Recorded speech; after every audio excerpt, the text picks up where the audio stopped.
ปิจี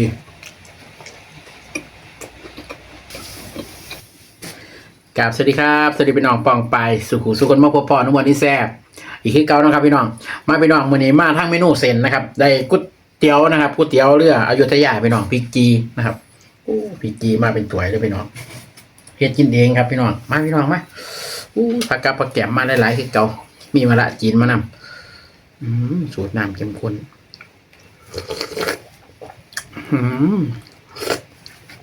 ปรุงมาแบบพอดีแห้งพี่น้องมาพี่น้องแซ่บๆกันครับ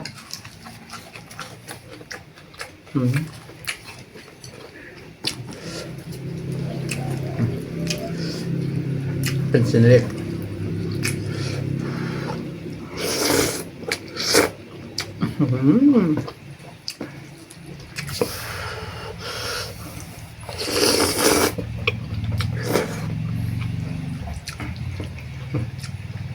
แบบเปื่อยไปหน่อย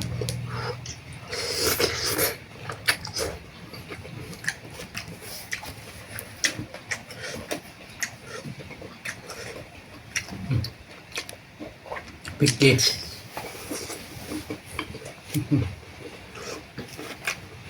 กะปิ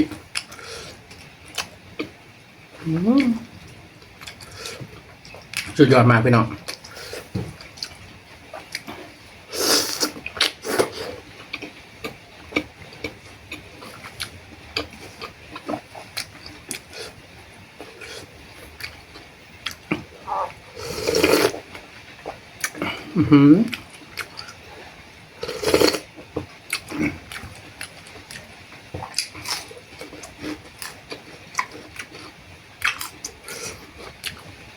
ฝนตกดินเลยพี่น้อง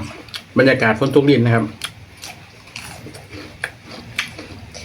มื้อที่สอง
ปิกจี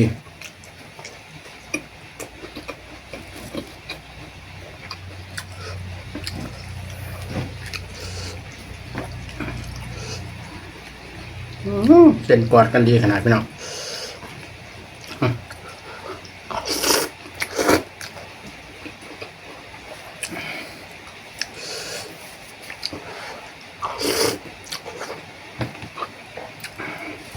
น้ำเข้มข้นขนาดโอ้แสบนะครับพี่น้อง อ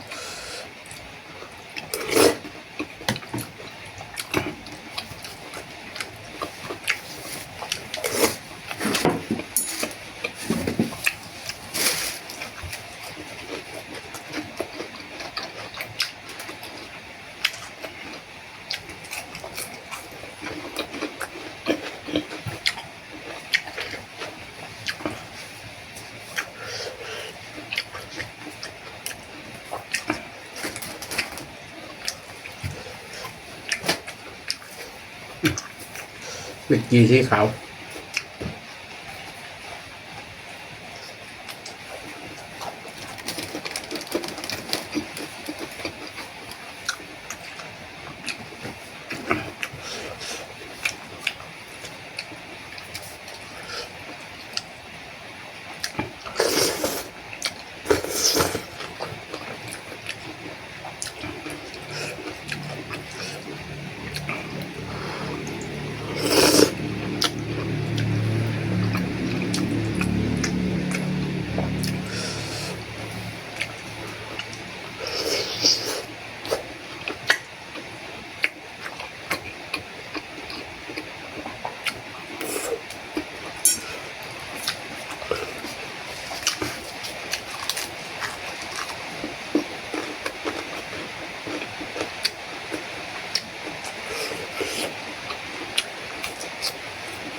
ผักขนาดพี่น้อง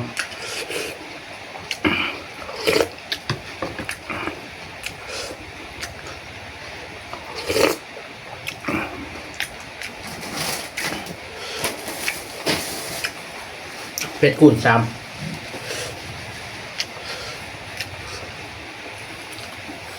ก๋วยเตี๋ยวแล้ว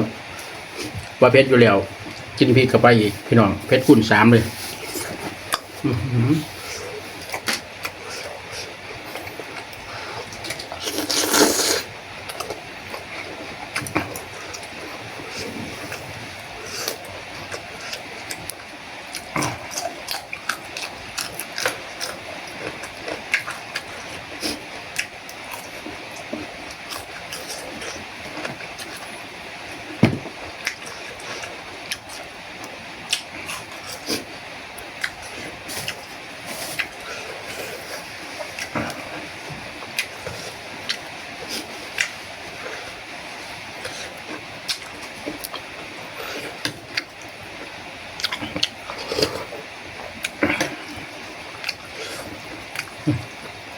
เบิ่งเส้นพี่น้อง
เผ็ดมาเจอห่อนนะครับ กินพริกจีกันไปพร้อมเผ็ดคูณ3พี่น้อง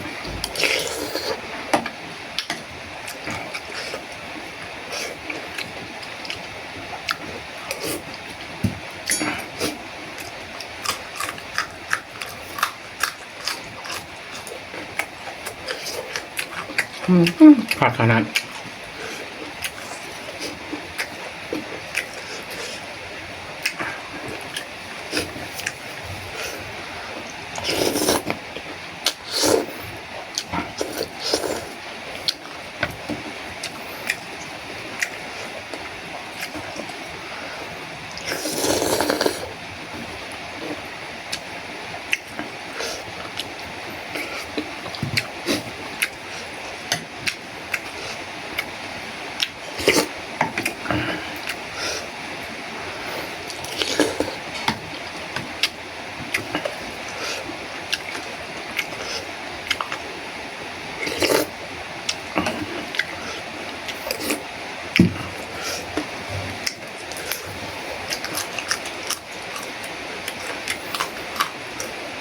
แซ่บพี่น้อง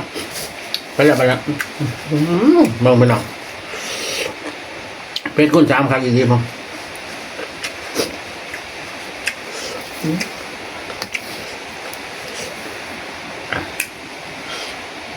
แซ่บครับ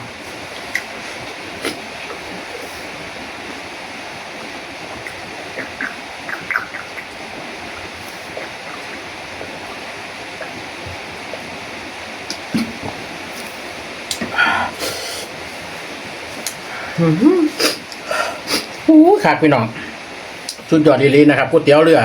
อยุธยาเพชรคูณ3ก๋วยเตี๋ยวเรือกับเพชรอยู่แล้วมอพริกผงใส่อีกแล้วก็กินกับพริกจีโอ้ขาดพริกจี2 สีบอกพริกบ้านก็บอกพริกนมนะครับพี่น้องโอ้เพชรเข้ากันแสบนะครับบรรยากาศฝนตกลิ้นนะครับอยู่ทั้งบ้านพี่น้องนุ่มมวนขอขอบคุณนะครับทุกการรับชมทุกการติดตามนะครับนุ่มมวนกินมะคองมะงามหรือว่าพี่พาประการใดนุ่มมวนขอตกเข้าไปเด้อครับจะเบิ่งว่าคลิปหน้านุ่มมวนนี่แซ่บจะพาพี่พาน้องให้กินยังหรือว่าเห็นยังนะครับฝากนี่เด้อครับฝากพี่น้องนะครับถ้ามาคลิปนี้ฝากก็ไลค์ก็แชร์ก็ติดตามเป็นกำลังใจนุ่มมวนนี่แซ่บเดี๋ยวเฮ็ดคลิปต่อไปนะครับคลิปนี้นุ่มมวนนี่แซ่บก็ขอกล่าวเข้ามาสวัสดีครับ